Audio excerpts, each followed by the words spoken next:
Fans at America's Motorsports Park got a double treat this weekend. Not only the regular night of racing on Saturday, but a visit from the 410 Sprints on Sunday. The 30-lap feature did not get off to a good start and would be indicative of the whole race, as the red 95 of Hunter Mackinson and the white 5X of Gale Ruth Jr. lead the field into the first turns. We have this crash involving the 13 of Brandon Mattis, Dennis Wagner in the 38, and the 12 of Roger Irvine, who ends up on his side. Irvine would be able to continue racing.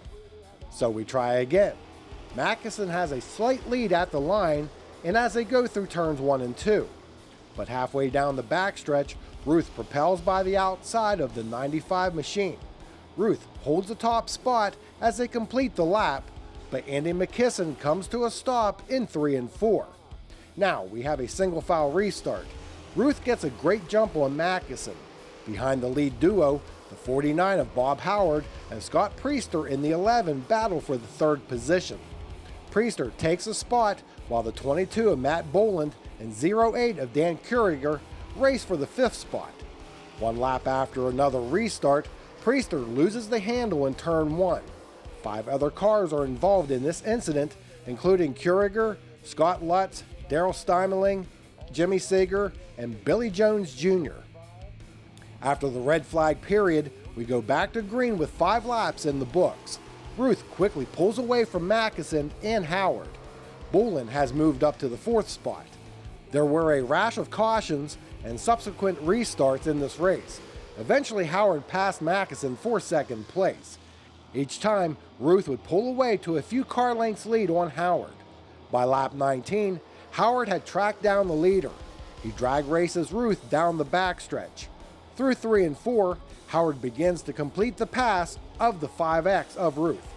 In the waning laps, Bob Howard would extend his lead on his way to taking the checkers in the 410 Sprints. It would be an emotional win for him, as he dedicated the race to his father, who passed away a month ago after losing his fight with cancer.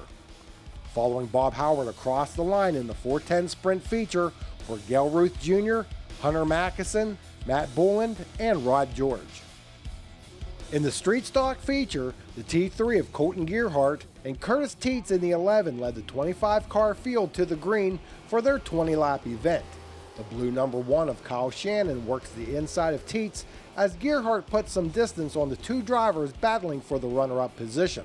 Shannon closes on Gearhart in 3 and 4 as Teets continues to run side by side with the 1S. It's practically a dead heat at the line, but exiting turn 2, Shannon gains the advantage. After a caution period, the 92 of Brent Johnson takes the 3rd position away from Teets. On lap 6, Ray Hickok spins in turn 2 to bring out the yellow. On the restart, Johnson edges past Shannon at the line, yet as they go through turns 1 and 2, Shannon hugs the bottom. They are door to door as they race down the backstretch. Entering turn 3, Shannon is able to clear the 92 machine. Tony Brown in the 911 won the previous night at AMP. He slides in front of Teets. The 25 of Brett McDonald and Jamie Price in the 137 both clear Teets. During a caution period with 10 laps down, Shannon experienced mechanical problems which ended his evening while running in the 3rd position.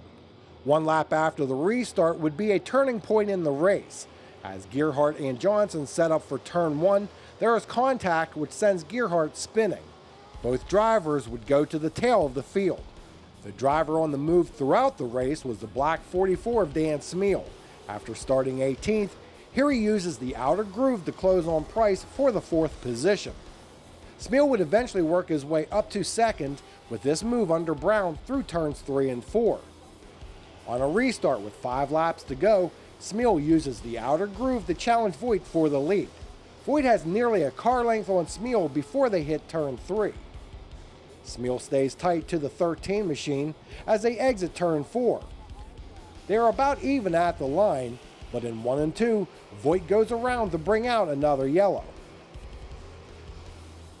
For the remainder of the race, Dan Smeal was able to hold off Tony Brown on his way to picking up his 3rd win of the season. Dan, congratulations on the win. You really had to work your way up through the pack to get to the front. Yeah, we didn't do too well in the heat. Ended up getting banged up a little bit and finished 6th, I guess. Put us back at 18th and drove up through. Had some guys from some other crews help me out. They did a good job getting the car back together. And we didn't have any hard tires up to get them, and they didn't have any hard tires as a trailer. So we put on the hardest ones we had and adjusted the car, tightened it up. It was a little loose in the heat. And started working our way around, found the high side a little bit, get up there, and we run some cars down past them that way, and it turned and went low, and they needed to go low, and I had no idea. I was just trying to get a top 10, maybe top 5, but once I got up there, and the caution, like I said, cautions fell right, and we just drove to the front. Well, I was going to say, I was shooting the field more towards the front there. Didn't see you there in the beginning, obviously, as far back as you started. All of a sudden, I saw you running that top side. It really hooked up. Yeah, it was crazy there for a while. I mean, we were 3 wide at times in the back. I mean, you didn't get that stuff, but there were some good cars here tonight, some real good cars we raced with at some of the specials, and I'm glad to see them here. They had a points race for us here, so I'm not really up there in points, but you know, they came and put on a good show, I hope. I mean, I was looking for more cautions, but it didn't happen. There's good drivers here. Now, you won some street stock titles up at Hummingbird. Last year, dabbled in late models and got a win. Where are you this year with that? Well, like I said, I think we're about 4th in points. We might have moved up to 3rd tonight. I don't know. We got 2 wins earlier. This is a 3rd win this year, with a 1-win late model. Actually, my rookie year in a street stock, I won a points champion at this track, and Jeff opened it back up, and I think he's doing a great job.